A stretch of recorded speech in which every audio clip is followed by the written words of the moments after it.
घने हरे भरे जंगल में चारों ओर पेड़ों की छाया फैली हुई थी। नदियाँ कलकल बह रही थी, पक्षी चहचहा रहे थे और जानवर शांति से रहते थे।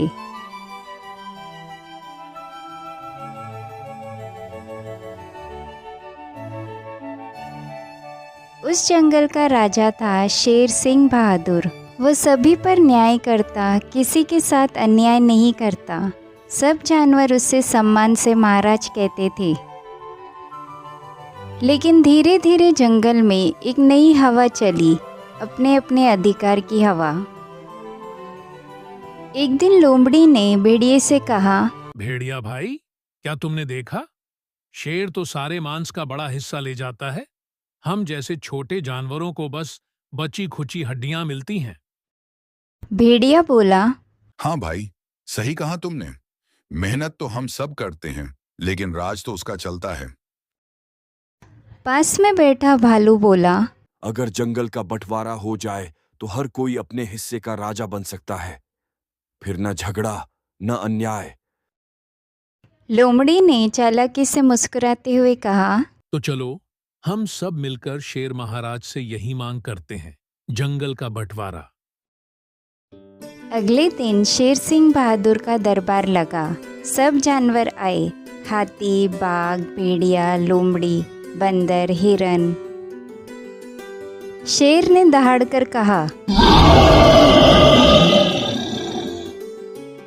बोलो, आज कौन सी बात लेकर आए हो? लोमड़ी आगे बढ़ी और बोली, महाराज, हमें आपके न्याय पर कोई शक नहीं, पर सबको बराबर का हिस्सा मिलना चाहिए।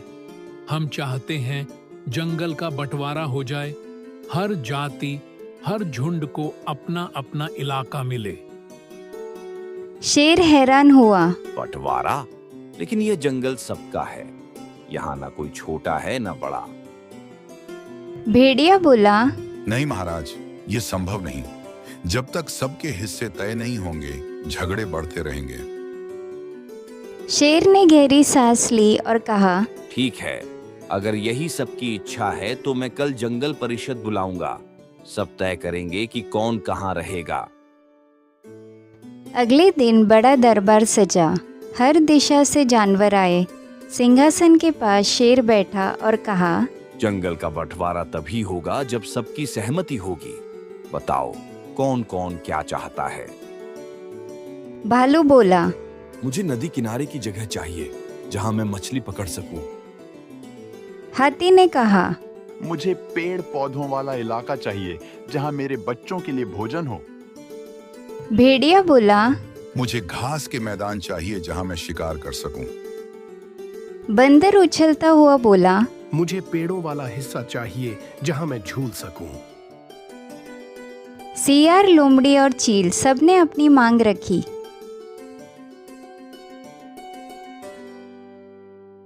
शेर ने सबकी बातें सुनी और बोला, ठीक है, कल सुबह से हम जंगल का बंटवारा शुरू करेंगे।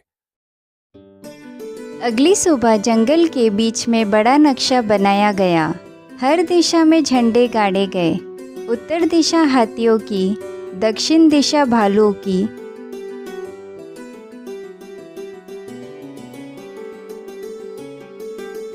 पूर्व दिशा भेड़ियों की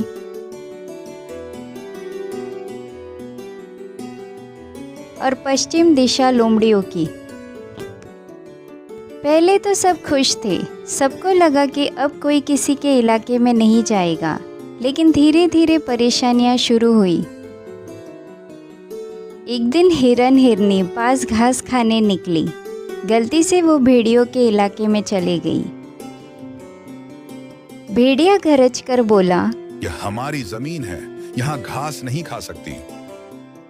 हिरन डरकर बोली, माफ कर दो, मुझे नहीं पता था कि यह सीमा पार हो गई। भेड़िया ने उसे भगा दिया।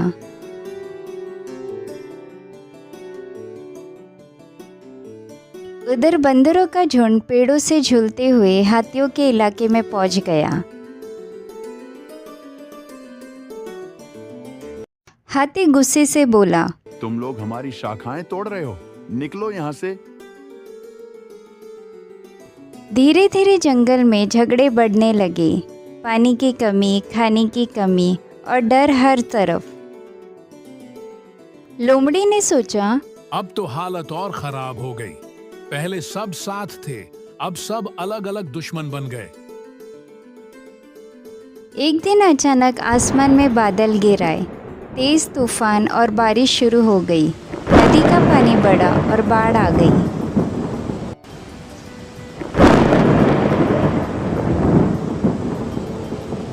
भालू का इलाका डूब गया। भेड़ियों के बिल बह गए। बंदरों के पेड़ गिर गए।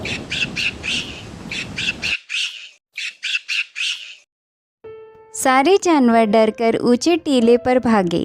वही टीला जहां शेर सिंह बहादुर रहता था। शेर ने देखा कि सब अपने झंडे छोड़कर एक जगह इकट्ठे हो गए हैं। उसने दहाड़कर कहा,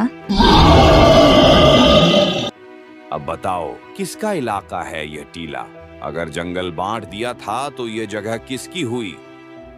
सब जानवर चुप थे। शेर बोला, जब मुसीबत आती है तब सब एक जगह भागते हैं, तो फिर अलग अलग होकर क्या हासिल हुआ? भालू बोला, महाराज, हमसे गलती हो गई। हमने अपने स्वार्थ में एकता भूल गए।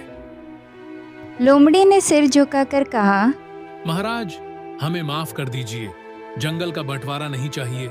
हम सब फिर से एक रहना चाहते हैं। बारिश थमी, सूरज निकला। शेर ने सबको एकत्र किया और कहा, ये जंगल किसी एक का नहीं, ये सबका है।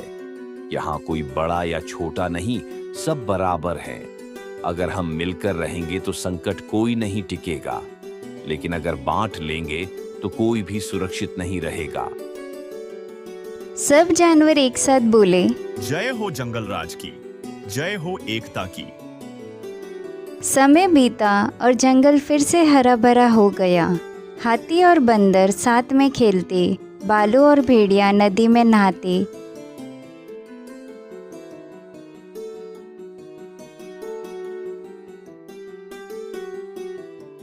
और लोमड़ी अब चालाकी की जगह समझदारी सिखाती।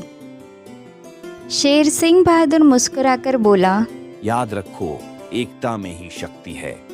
जब हम साथ हैं तभी जंगल सुंदर है। सारे जानवर खुशी से झूम उठे। यह कहानी हमें सिखाती है कि बंटवारा नहीं, एकता में ही भलाई है। जब सब साथ रहते हैं तभी शांति और समृद्धि आती है। अगर आपको ये कहानी अच्छी लगी हो तो प्लीज़ लाइक और सब्सक्राइब करें।